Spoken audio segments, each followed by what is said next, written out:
Is everything clear now? You might like to explain your reasoning again. Of course. First of all, remember that the murderer made it a rule to always post his letter before the murder. He never digressed from that rule. However, in Churston, he encountered a problem.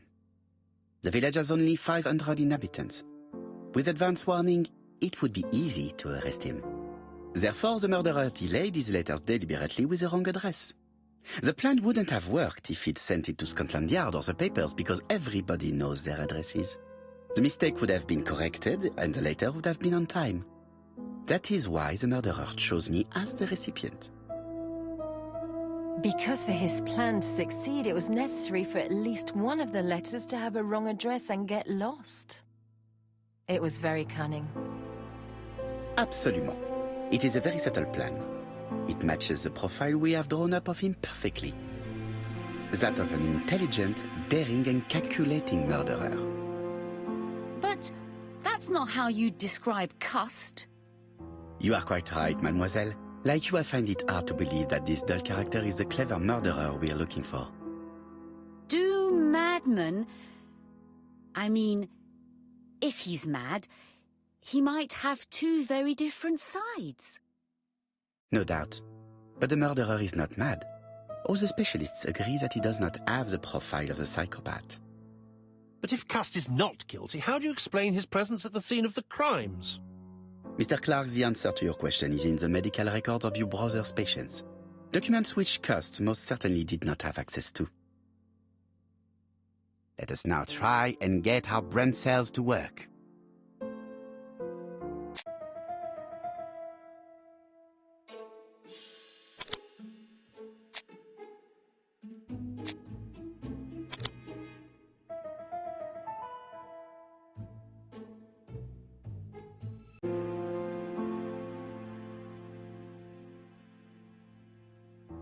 Just one murder was of benefit to the murderer, the others were just diversions.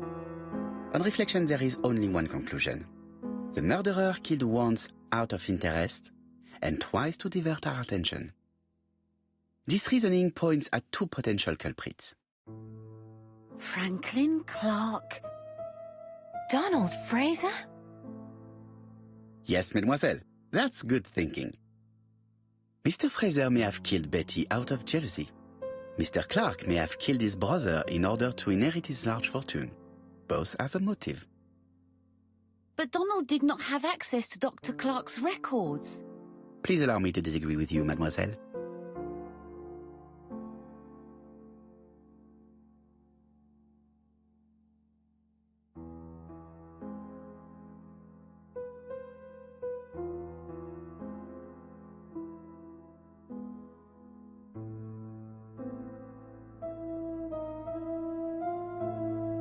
He works for Court and Brunskill, one of whose clients was Sir Carmichael. It doesn't prove that I went to Comeside.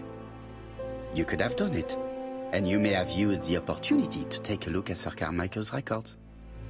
You think I'm guilty? You or Mr. Franklin Clark? That's ridiculous. Both of you have a motive. The question is, which of you has the profile that most resembles the murderer? Let us now try and get our brain cells to work.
Ladies and gentlemen, Donald may share many character traits with the murderer, but he does not have his cold indifference. He has a temper. It is hard to imagine him planning anything.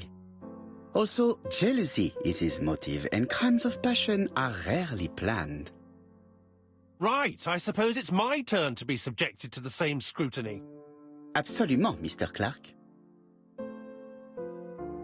Let us now try and get our brain cells to work.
As you have all seen, there is a disturbing similarity between Mr. Clark's profile and that of the killer.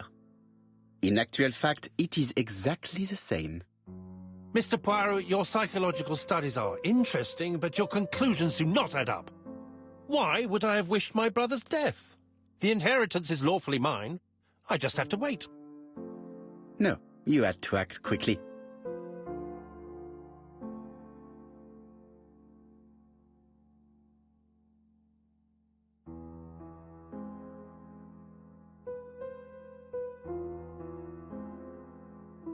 Because of Miss Grey.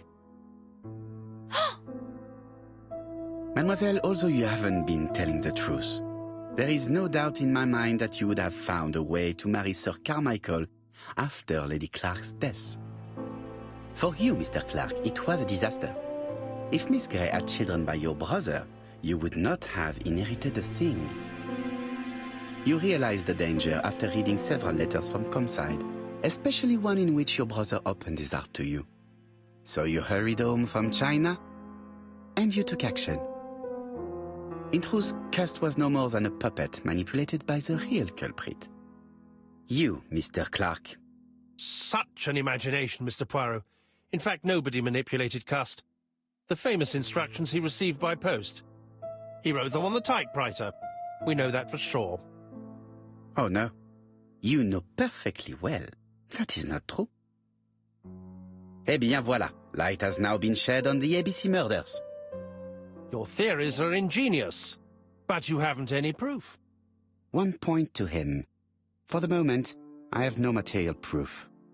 Either I admit to it, or I bluff.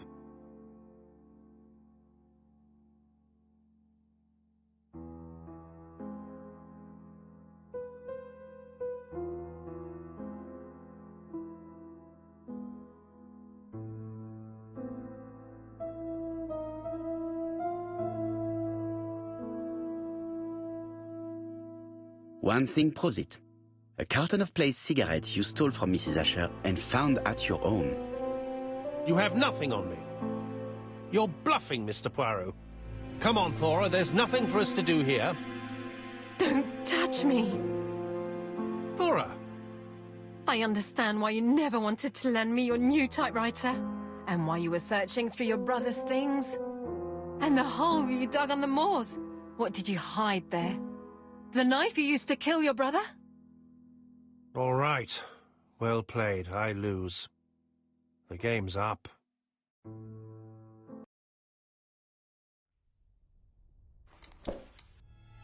Don't come near me! I'll never let you take me, Mr. Poirot.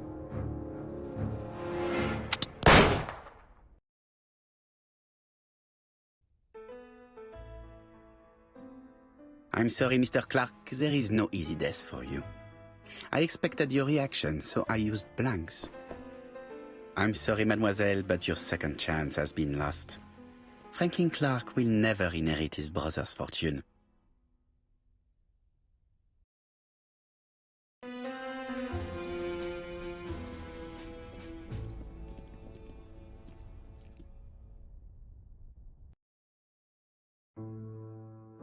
Disappointed at having missed the chance to become Lady Clark, Thora Grey left England. Donald Fraser and Megan Barnard married.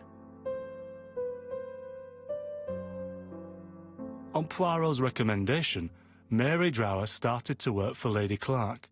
The elderly lady's condition suddenly took a turn for the better. And a few months later, to Dr. Logan's great surprise, she was back on her feet again.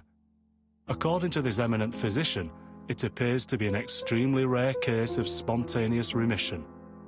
Lady Clark has enjoyed very good health ever since.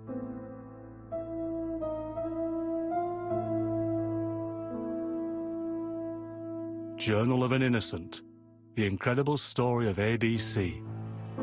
As for A.B. Cust, after being advised by Poirot, he made a great deal of money by selling his story to the press. And as for me, and with business booming, the Black Swan has become the #1 tourist attraction in the whole of Yorkshire, even more popular than York Minster.